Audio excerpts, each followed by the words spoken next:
হলো ওজন বাড়ার হ্যাপিনেস, অনেক সময় আনন্দে, যে আজকে আমার লটারি লেগে গেছে, আজকে আমার মানে বিয়ের ডেট চলে আসছে, এতদিন বিয়ে হচ্ছিল না, আমার মেয়ে দেখা পাকা হয়ে গেছে, আমার হলো সরকারি চাকরি হয়ে গেছে, বা আমার এমনি চাকরি হচ্ছে, বা আমার হলো একটা টাকা লোন আটকে ছিল সেটা কমপ্লিট হয়ে গেছে, যে কোনো কিছু একটা হ্যাপিনেস। তো সেক্ষেত্রেও যাদের ওজন স্লো কমছে, তো সেক্ষেত্রে ওই হ্যাপিনেসটা মানে যাতে নাকি ওই হ্যাপিনেসের জন্য হ্যাপিনেসটা মাইন্ডে থাকুক, হ্যাপিনেসটা মনে থাকুক, হ্যাপিনেসটা শরীরে থাকুক, কিন্তু যদি হ্যাপিনেসটা মুখে চলে আসে তাহলে কি আমাদের সমস্যা।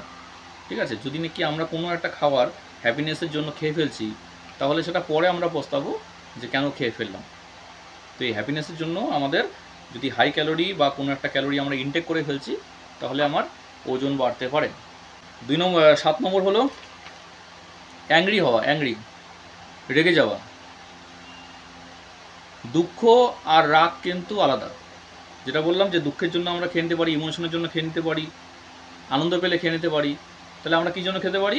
আমরা রাগ হলেও খেতে পারি, যে আমার হলো প্রচণ্ড রাগ হচ্ছে, আমার এই জিনিসটা কমপ্লিট হয়নি, আমার ওই জিনিসটা কমপ্লিট হয়নি।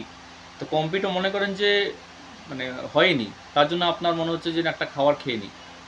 অনেকের বিভিন্ন ধরনের রুলস আছে, সে এখন রাগের জন্য বেশি খায়, না হ্যাপিনেসের জন্য বেশি খায়, না কী জন্য কী খায়।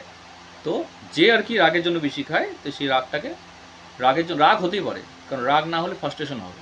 রাগ যদি না হয় তাহলে সেটা মনে রাখলে পরে সেটা ফিউচারে একটা খারাপ দিকে যাবে। এই জন্য রাগ হওয়া স্বাভাবিক, কিন্তু সেই রাগটার জন্য যদি খাওয়া দাওয়াটা বেড়ে যাচ্ছে তাহলেও সমস্যা, তাহলেও কিন্তু টামি ফ্যাটটা বাড়বে।